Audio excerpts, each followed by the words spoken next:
Assalamualaikum warahmatullahi wabarakatuh.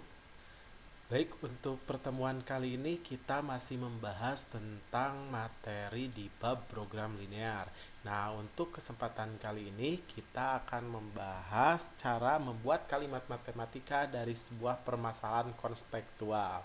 Nah, di sini saya sajikan permasalahan konstekstual. Di sini bicara tentang seorang penjual yang akan membuat pakaian jenis A dan pakaian jenis B yang terdiri dari bahan wol dan bahan katun. Sebenarnya di sini cukup enak karena dikasih tahu pemisalan untuk pakaian jenis A dan pakaian jenis B yang dimisalkan ternyata di sini. Nah, kalau tidak dipisahkan seperti ini, biasanya kesulitan dari adik-adik itu di sana menentukan mana yang dimisalkan dengan X dan dimisalkan dengan Y, apakah pakaian jenis A dan jenis B ataukah kain wol dan kain katun. Nah, untuk mempermudah, kita buat dulu seperti yang saya sudah buat, yaitu tabel yang terdiri dari 3 baris dan 4 kolom. Nah, di sini yang jadi kesulitan itu biasanya menentukan mana yang ditulis di baris, mana yang ditulis di kolom. Nah, tips dari saya supaya lebih mudah mana cara menempatkannya, lihat di sini yang dibicarakan, yang totalnya dibicarakan. Apakah dia membicarakan total dari pakaian jenis A dan jenis B, ataukah total dari bahan wol dan bahan katun? Seperti tertera di permasalahan ini, ternyata yang dituliskan totalnya itu lebih ke bahan wol dan bahan katun di sini yang sudah saya garis bawahi warna merah. Nah, artinya di sini berarti yang jadi total bisa adik-adik tulis di sini untuk total. Nah, totalnya itu berarti 120 untuk kain wol. Nah, berarti di sini akan bicara tentang kain wol. Nah, ini berarti kain katun. Oke. Berarti kain katun totalnya 80. Jadi terpecahkan ya bahwa yang ditulis di baris itu kain wol dan kain katun, sedangkan di sini adalah pakaian jenis A dan pakaian jenis B. Nah, tinggal adik-adik diisi aja di sini. Pakaian jenis A memerlukan kain wolnya berapa meter? Lihat di permasalahannya, terdiri dari 3 meter, betul. Sedangkan kain katunnya 1 meter.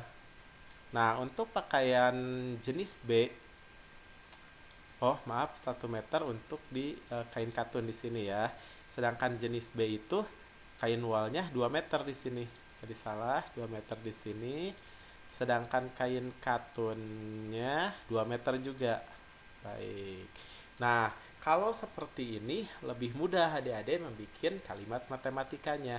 Karena di sini juga lebih enak karena udah dikasih tahu yang dimisalkan dengan X itu adalah jumlah pakaian jenis A. Berarti ini X, ini Y.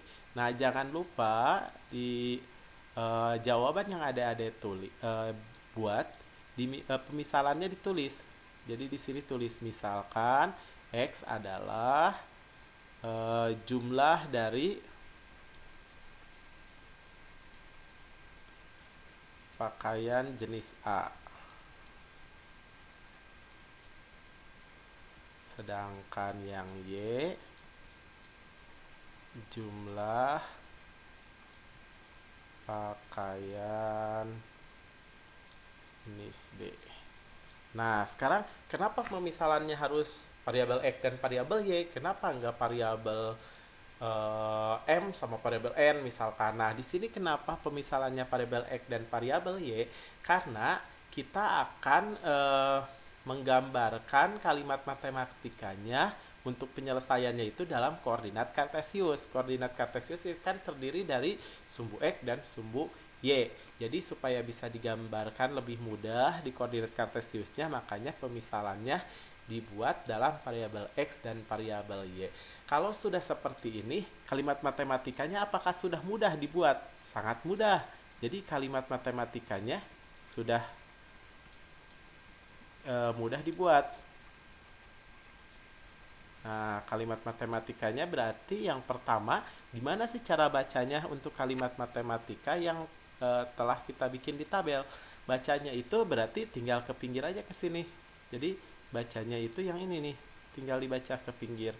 Nah, 3 tadi untuk jenis A itu dimisalkan dengan jumlahnya itu dengan X. Berarti itu jadi kalimat matematika yang pertama itu adalah 3X ditambah 2 untuk jenis B 2Y. Ini sama dengannya 120. Nah, sekarang kita tentukan pertidaksamaannya, diganti sama dengannya, apakah kurang dari sama dengan atau lebih dari sama dengan yang harus kita isi di sini. Nah, ingat kalau misalkan kain wol yang tersedia ada 120, apakah kita boleh menggunakan kain wol itu lebih dari 120 meter? Tidak boleh. Kalau lebih nanti kita pinjam dari mana kekurangannya. Tapi kalau kurang atau pas 120 boleh. Kalau kurang ya paling tersisa aja sedikit-sedikit bisa kita jadiin apa gitu ya sisanya. Tapi kalau kelebihan kita harus nyari dari mana kekurangannya. Makanya di sini lambangnya itu kurang dari sama dengan. Gitu. Jadi bukan lebih dari sama dengan. Kenapa ada sama dengannya? Karena kalau pas 120 berarti bisa juga bisa dipakai kain wallnya gitu. Sedangkan untuk kalimat yang kedua, kalimat matematika yang kedua berarti kita gunakan dari yang ini. Berarti di sini terdiri dari 1x, saya tulis x aja ya, 1x-nya tambah 2y.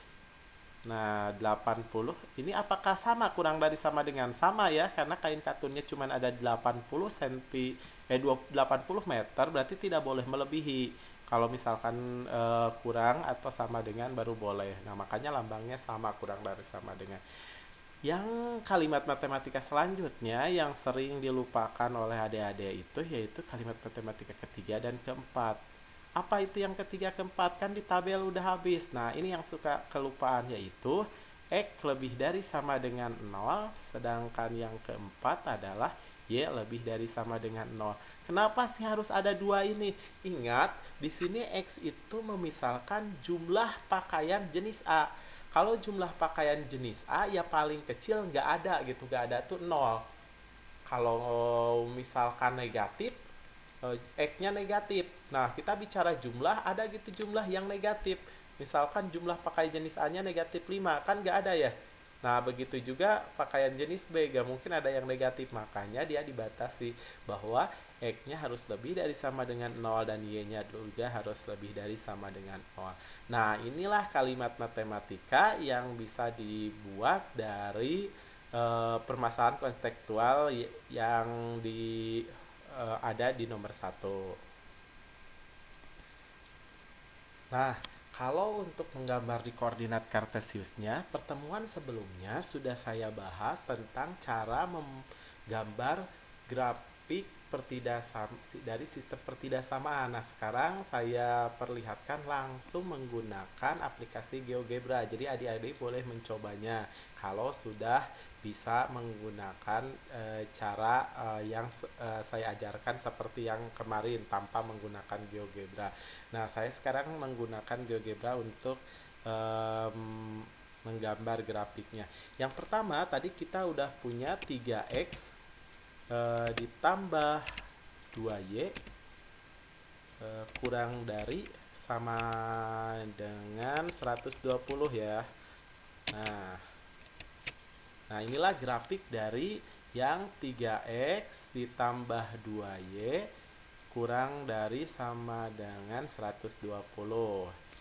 Untuk yang kedua yaitu x ditambah 2y kurang dari sama dengan 80. Nah, seperti apa grafiknya? Nah, ini grafiknya. Boleh diganti warnanya. Kalau mau diganti warnanya boleh. Nah, ini misalkan jadi yang hijau untuk yang X plus 2Y kurang dari sama dengan 20. Jangan lupa pertidaksamaan yang ketiga dan keempatnya. Walaupun kelihatan kayak sepele, tapi itu sangat penting ada di pertidaksamaan ini. Ini yang X lebih dari sama dengan 0. Kita bikin. Baik, kita rubah juga warnanya supaya terlihat perbedaan dari setiap gambar. Yang terakhir, Y lebih dari sama dengan 0. Nah, ini kita ganti juga dengan warna yang lain.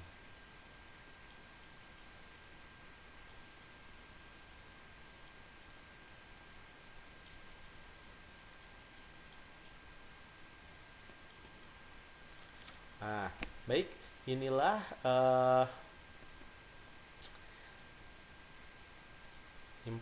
daerah himpunan penyelesaian menggunakan GeoGebra. Jadi bisa kita lihat daerah himpunan penyelesaiannya. Kita ambil jawabannya.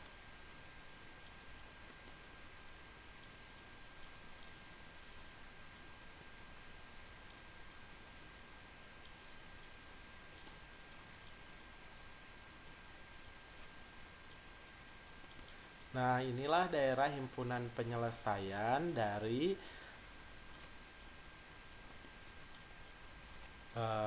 kalimat matematika yang sudah kita buat. Dari daerah himpunan penyelesaiannya itu di sini HP-nya. Himpunan penyelesaiannya saya coba arsir yang menjadi jawabannya yang mana supaya terlihat lebih jelas. Ini yang jadi jawabannya. Daerah yang terarsir oleh semua penyelesaian. Oke. Nah, di sini terdiri dari titik-titik pojok yang nantinya akan bicara tentang yang optimum yang akan kita jadikan sebagai nilai maksimum atau nilai minimum dari fungsi objektif yang mana saja di titik-titik pojoknya. Nah, titik-titik pojoknya yang ini 1, 2, 3, 4. Nah, bagaimana cara nyari titik pojok ini? Kalau ini agak mudah ya, nyari titiknya. Ini pasti 0,0.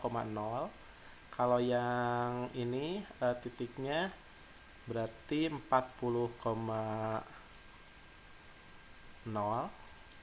Sedangkan yang ini adalah 0,40. Nah, bagaimana untuk nyari yang ini? Kalau yang ini mau gak mau kita harus eliminasi antara pertidaksamaan pertama dan pertidaksamaan yang kedua yang sudah saya ajarkan di pertemuan yang pertama. Ini masih agak mudah ya, kalau dilihat pun masih gampang. Ini 20, hasil eliminasinya itu 20,30 berarti. Nah, itulah untuk nyari titik-titik pojok dari himpunan penyelesaiannya. Baik, untuk pertemuan kali ini dicukupkan sekian. Assalamualaikum warahmatullahi wabarakatuh.